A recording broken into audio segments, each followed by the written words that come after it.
그럼에도 불구하고라는 제목으로 말씀을 보도록 하겠습니다. 오늘은 우리 신앙에 있어서 가장 역설적인 말씀을 보여주는 그러한 본문이라 할 수 있습니다.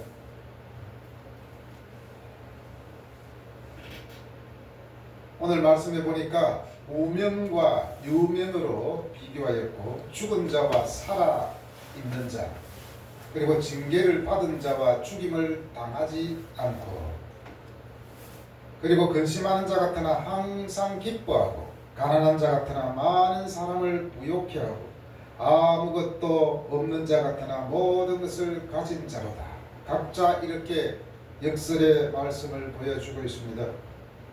그 앞에 8절에도 속이는 자 같으나 참되고라는 말씀이 있죠. 8절에서 같으나 포함해서 10절까지 무려 같으나라는 말이 단어가 7번이나 나옵니다. 같으나라고 하는 것은 겉보기에는 그렇다라는 것입니다.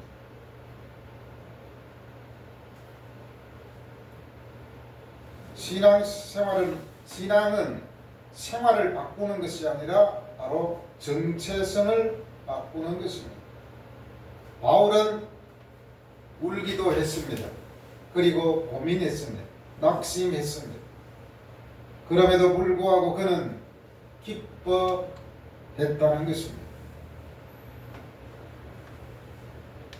아무것도 없는 자 같으나 모든 것을 가진 자로다 했을 때, 같으나 라는 것은 그럼에도 불구하고 라고도 할 수 있습니다.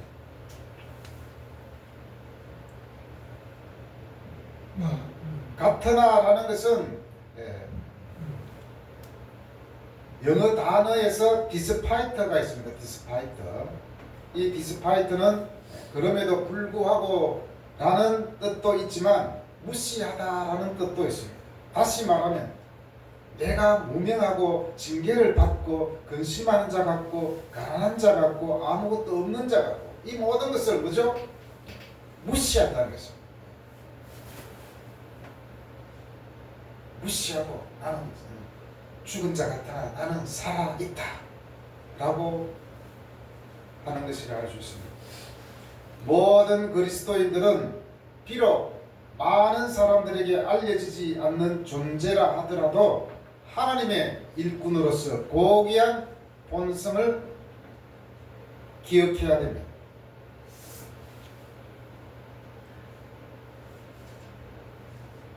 우리는 세상적으로는 무명한 자 같지만, 그러나 하나님 안에서는 유명한 자라 할 수 있습니다. 자, 연예인들은 대중의 관심을 받고자 합니다. 그래서 연예인들이 가장 두려워하는 것은 무엇일까요? 바로 대중들로부터 잊혀지는 것입니다. 사실 연예인뿐만 아니라 모든 사람들은 자신이 많은 사람들에게 알려지고 싶은 욕망이 있습니다. 그런데 말입니다, 우리에게는 하나님을 믿는 우리에게는 두려워할 필요가 없습니다. 비록 나는 이름 없는 무명초라 할지라도 하나님께는 잘 알려진 존재이기 때문에 무명한 사람 같지만 실상은 유명한 자들입니다. 이게 얼마나 역설을 말해주는 것입니까?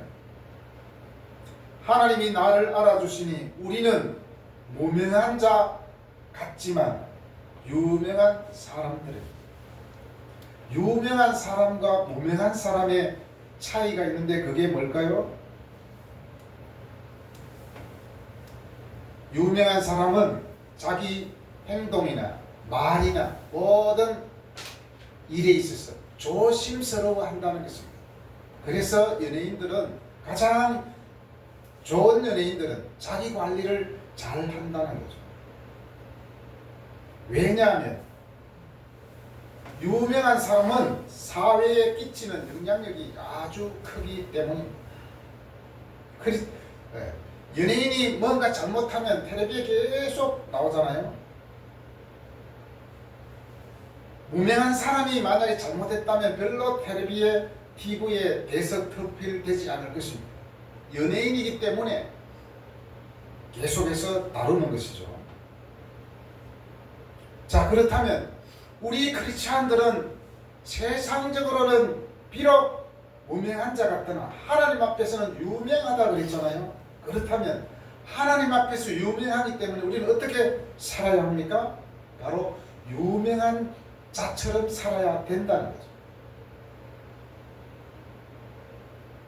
무명한 자는 아무렇게나 살아도 별로 대서특필되지 않지만 우리는 하나님 앞에 유명하기 때문에 유명한 사람처럼 그렇게 살아야 한다는 거죠.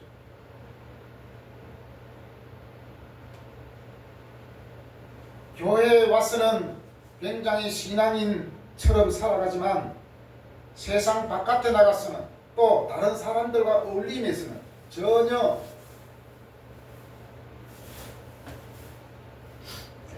전혀 크리스찬 같지 않게 살아가는 경우가 얼마나 많이 있습니다.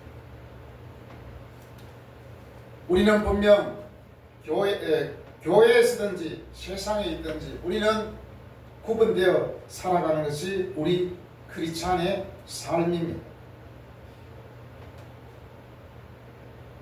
내가 이런 짓 한다고 할지라도 누가 보겠어 하고 마구 나쁜 짓을 하는 것이 아니라 내가 지금 이 말 또 이 나쁜 짓을 하면 나는 유명인이기 때문에 하나님이 알고 계신데 조심해야 되겠다 라는 마음이 생기지 않습니까? 그래서 우리는 세상적으로는 무명하지만 하나님 앞에서는 유명한 자처럼 그렇게 살아가야 한다는 것입니다.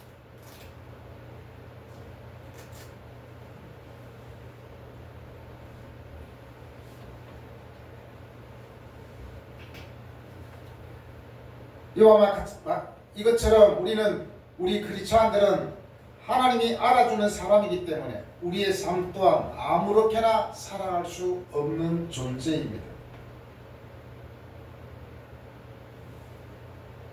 우리는 세상적인 인정보다는 그리스도 안에서 우리의 정체성을 찾는 것이 얼마나 중요한지를 보여줍니다.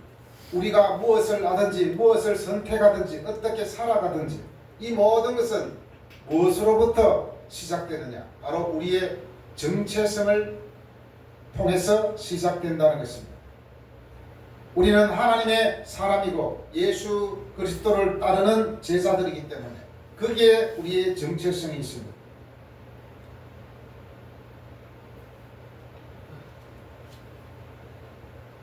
바울은 무명한 자 같으나 유명한 자라고 했으며 또한 죽은 자 같으나 보라 우리가 살아있다 그랬습니다.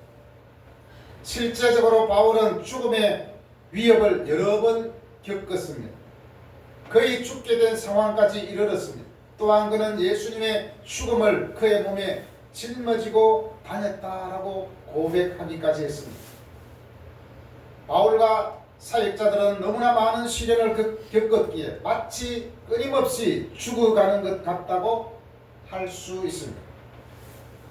그러나 우리는 살아있습니다 라고 선언합니다. 어떤 나무들은 겨울에 보면 잎도 없고 가지도 말라있어 마치 죽은 것 같습니다. 그러나 봄이 오면 어떻습니까? 물이 오르고 싹이 나고 잎이 나서 무성한 숲을 이루게 됩니다. 바울과 예수를 믿는 우리가 바로 그렇다는 것입니다. 알아주는 이 없어도 결과가 없어 보여도 실패한 인생처럼 보여도 하나님 안에서 살아있다면 우리는 바로 죽은 것 같으나 살아있는 사람입니다. 결코 실패한 인생이 아닙니다. 그리고 또 역설적인 말을 합니다. 징계를 받은 자 같으나 죽임을 당하지 아니하고 열심히 살았는데 계속 맡기는 사람이 있습니다. 신앙 때문에 손해보는 것 같은 예수 믿는 사람이 있습니다. 그래서 이렇게 말합니다. 왜 나만 이렇게 맞는 것 같지?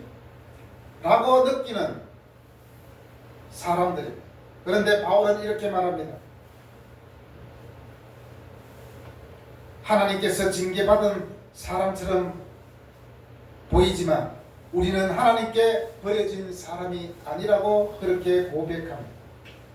이 모든 상황 속에서 바울은 거룩해지기 위해 예수님께 징계를 받고 있음을 인정하지만 주님의 사랑은 언제나 그들을 일으켜 세우고 그들의 삶을 회복시켜 준다는 사실을 믿고 있습니다. 그리고 바울은 또 고백합니다. 우리는 근심하는 자 같으나 항상 기뻐하고.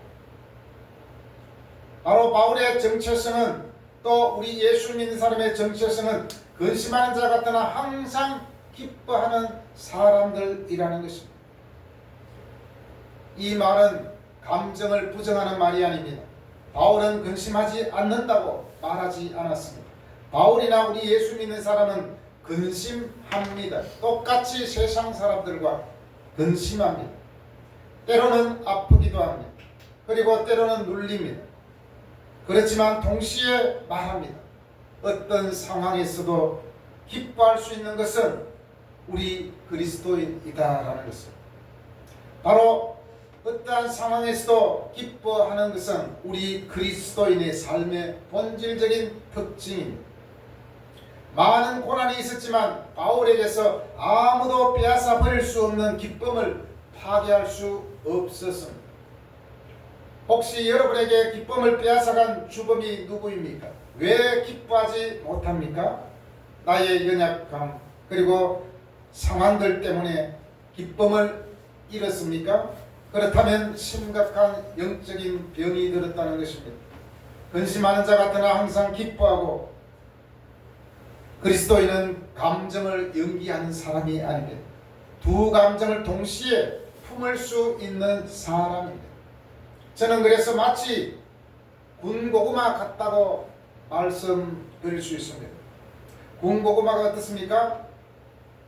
겉은 거칠고 마치 타서 볼품이 없습니다. 그러나 속은 기민하고 한 입 넣으면 아주 부드럽고 달달합니다. 물론 어떤 사람이 고구마는 꽉 막힌 답답한 사람을 비유하기도 하지만 제가 볼 때는 편견인 것 같습니다. 이런 사람은 화려하지는 않지만 속에는 기쁨이 가득 차 있습니다. 겉은 평범해 보여도 속은 따뜻합니다. 바로 예수님을 따르는 우리가 그렇다는 것입니다. 그렇게 해야 됩니다. 항상 기뻐한다는 말은 항상 웃는 뜻은 아닙니다. 근심이 없다는 뜻도 아닙니다. 바울의 기쁨은 그 표정에 있는 것이 아니라 근원이 달랐다는 것입니다. 여러분들도 아마 경험했을 겁니다. 비록 내 얼굴에 수심이 가득 차 있는 것 같지만 내 속에는 왠지 기쁨이 있다는 것. 이것은 예수 믿는 사람은 누구나 경험한 것입니다. 바로 우리의 기쁨은 상황에서 나오는 기쁨이 아니라 하나님에게 쏘는 기쁨이기 때문에 그렇습니다. 바로 이런 기쁨을 가지고 있기 때문에 어떻습니까? 가난한 자 같으나 많은 사람을 부욕해 하고. 사실 바울은 세상의 부를 거의 갖고 있지 않았습니다. 또 그렇다고 바울이 부를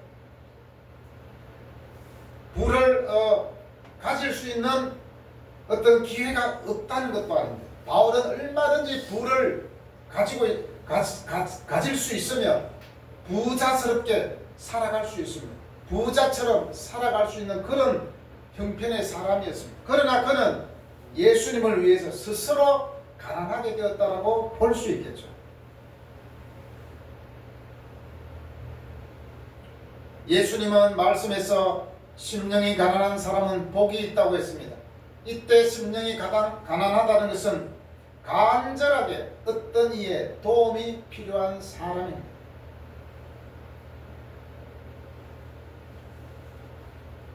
예수님이 심령이 가난할 한 자가 복이 있다는 것은 심령이 가난하여 오직 예수가 필요한 사람들이기 때문에 결국에는 복이 있다는 것입니다.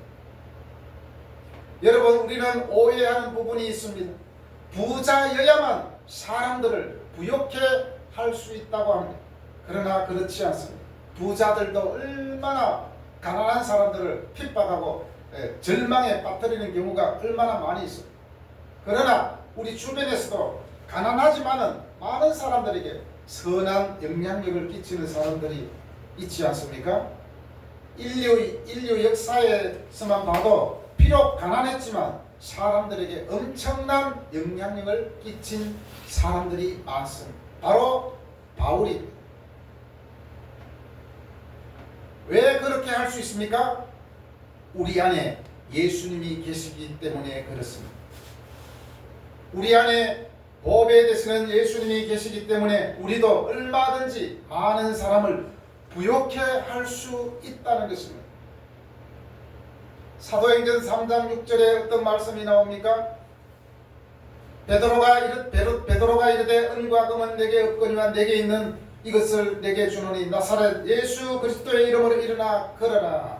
바로 예수 그리스도의 이름으로 걸어라 했다는 것은 내 안에 예수 그리스도가 있기 때문에 예수 그리스도를 그들에게 줌으로 말미암아 우리는 다른 사람을 부욕해 할 수 있다는 것입니다. 우리가 아무리 절망적인 상황이고 여러가지 상황이 좋지 않고 가난하다 할지라도 예수 믿는 사람들은 어떤 상황에서도 기뻐하기 때문에 다른 사람에게 선한 영향력을 끼칠 수 있다는 것입니다. 가만히 생각해보면 얼마든지 있겠죠.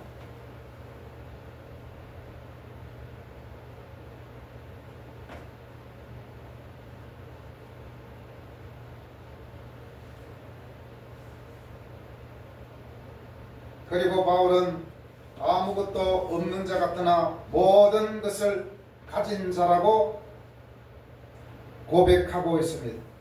아무것도 없는 자 같으나 모든 것을 가진 자로다. 바울이 언급한 역설 중에 가장 강력한 역설이 아니겠습니까? 아무것도 없는 자 같으나 모든 것을 가졌대. 아무것도 없는데 어떻게 모든 것을 가질 수 있습니까?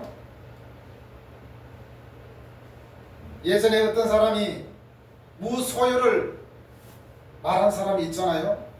물론 논쟁이 좀 되었지만 이 세상에 무소유라는 게 사실은 없습니다. 태어난 이상 이미 소유하게 되는 거죠.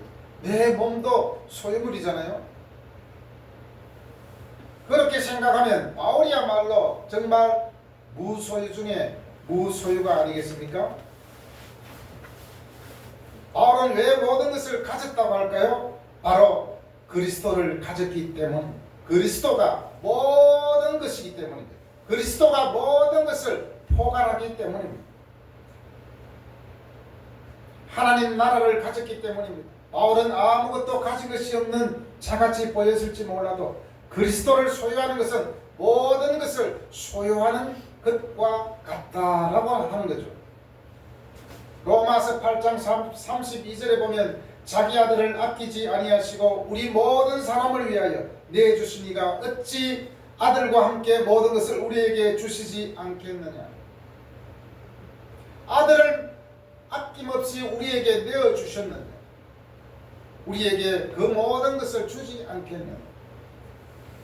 다시 말하면 예수 그리스도를 가짐으로 말미암아 우리는 이미 이 세상의 모든 것을 가진 사람보다도 더 많은 것을 소유했다는 것입니다. 그렇기 때문에 다른 사람을 부욕해 할 수 있는 거죠. 돈 많아도 절대로 남에게 베풀지 않는 사람이 얼마나 많은지 모릅니다. 돈이 많을수록 더 옹색해지고 자기 것만 긁어 모으는 사람들이 많이 있다는 거죠. 물론 또 부자들 중에도 많은 사람들에게 나눔을 실천하는 사람도 있습니다. 그렇지만 우리가 생각해야 될 것은 가난한 사람이 절대로 남을 부욕해 할 수 없다. 이것은 비성경적입니다. 우리는 비록 가난하지만, 우리는 비록 아무것도 없는 것 같지만 모든 것을 가지고 있는 그런 우리이기 때문에 많은 사람들을 부욕해 하고 항상 기뻐할 수 있는 그러한 사람이 바로 우리 그리스도인이라는 것입니다. 우리는 자주 이렇게 느끼죠. 야, 나는 정말 가진 게 없어. 나는 왜 이렇게 자꾸 다른 사람들보다 뒤처져진 것 같지? 그리고 다른 사람들에 비해 아무것도 없는 것 같아 라고 말을 하는 사람들이 있습니다.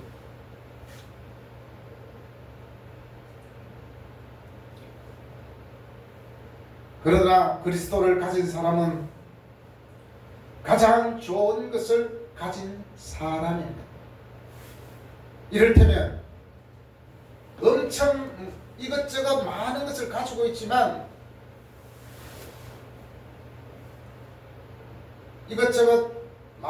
가지고 있지만 다 별로 값이 나가지 않는 것을 갖고 있다면 모든 것을 가졌다라고 볼 수 없잖아요. 그런데 아무것도 없지만 수십억짜리 다이아몬드를 가지고 있다. 그러면 모든 것을 가진 사람보다 더 마음이 좋지 않겠습니까?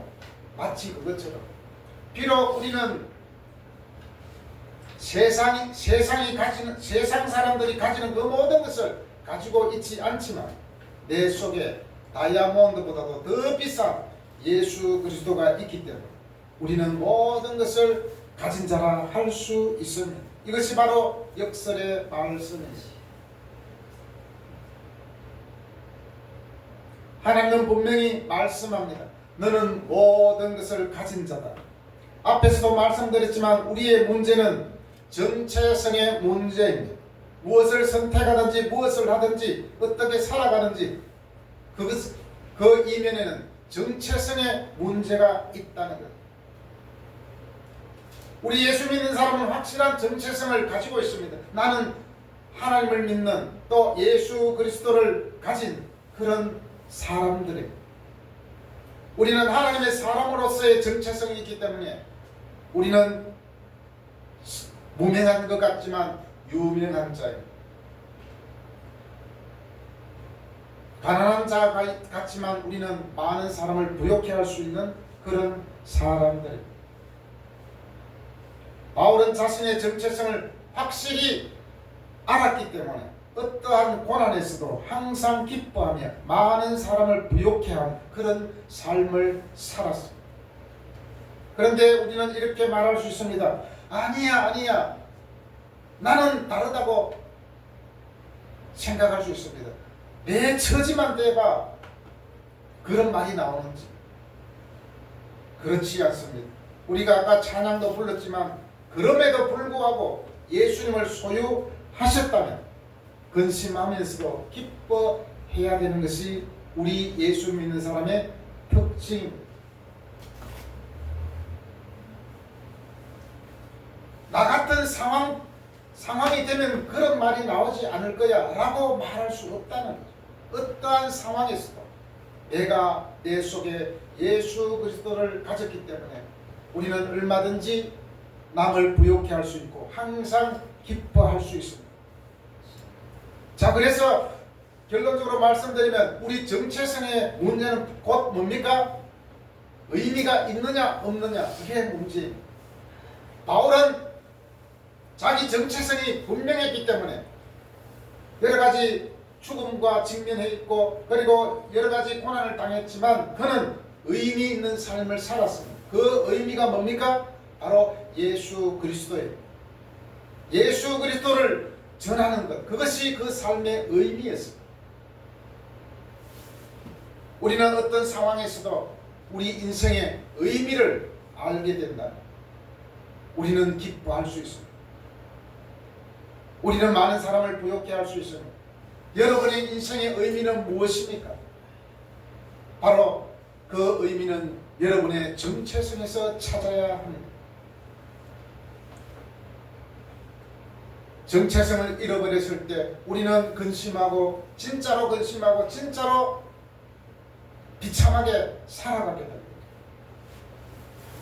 그러나 우리의 정체성이 확실할 때는 어떻게 됩니까? 무명한 자 같으나 유명한 자, 근심하는 자 같으나 항상 기뻐하고, 가난한 자 같으나 많은 사람을 부욕해 하고, 아무것도 없는 자 같으나 모든 것을 가진 자로서의 삶을 살아간다는 거죠.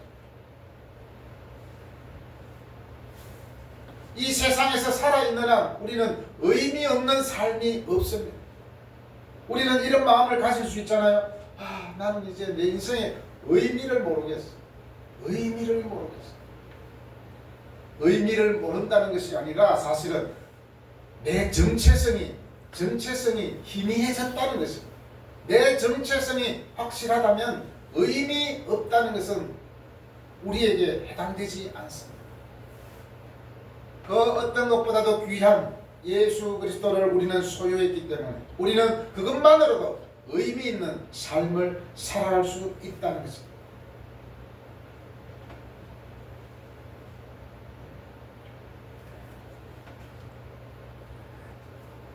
그럼에도 불구하고 우리는 예수님을 소유했기 때문에 항상 기뻐하는 우리가 되기를 바랍니다. 저도 여러분도 많은 사람을 분명히 부욕해 할 수 있습니다. 여러분의 정체성을 확실하게 붙드십시오. 앞으로의 삶도 이런 믿음으로 복된 우리의 삶이 되시기를 예수님의 이름으로 축원합니다. 기도하겠습니다.